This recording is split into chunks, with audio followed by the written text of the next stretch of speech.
Hi, a day in my life as a work from home. So, maraming nagtatanong kung ano nga ba yung trabaho ko sa bahay lang.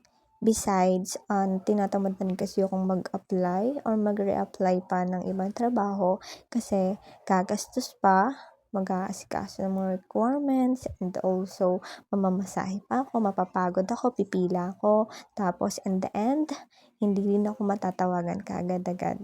Since ganun yung process naman talaga sa pag-a-apply.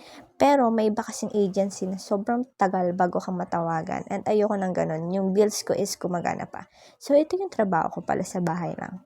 First, meron akong income na ako yung nagmamanage talaga. Which is gumawa pa talaga ako ng page para ako yung talagang boss na boss doon.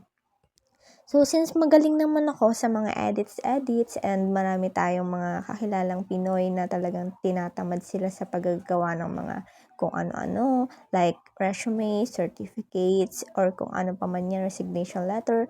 So, yun.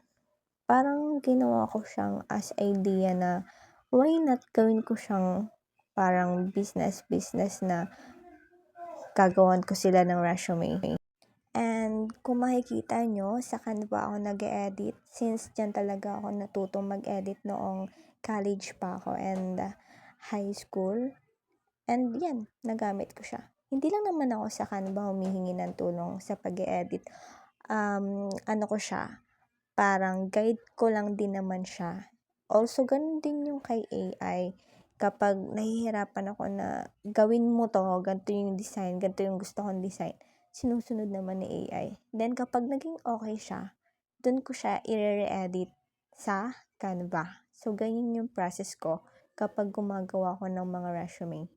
Kasi sa Canva, oo, meron na siyang mga format na pwede mo nang lagyan ng mga details ng tao. Pero sa AI kasi, pag sinabi mong, gawan mo ako ng resume, ito yung details niya, boom! Ganyan agad yung kinalabasan kay George. Pero yun nga lang, super plain nga lang siya. And also, may isa pa pala akong work. So, I'm a sales admin. So, ang binebenta namin dyan online is mga food supplement. But don't worry, yun naman ay FDA approved. And also, galing siya sa Taiwan. And subukan na rin yung product namin. Kaya, okay na okay siya. So, yung product namin is, hindi ko na masyadong i-open. Pero, it's good. And yes, tama po kayo. Hindi lang po isa, dalawa, tatlo po yung ginagawa kong business talaga. And nag-start na ako ngayon sa YouTube. And ginagawa ko na siya ng thumbnail. So, madali lang naman, basta may AI.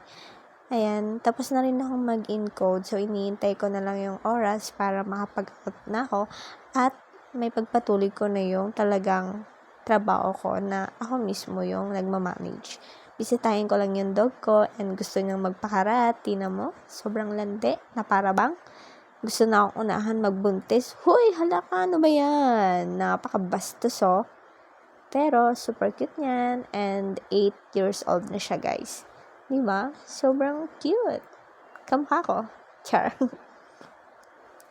So, yun lang naman. And thank you so much for watching my video. Bye-bye.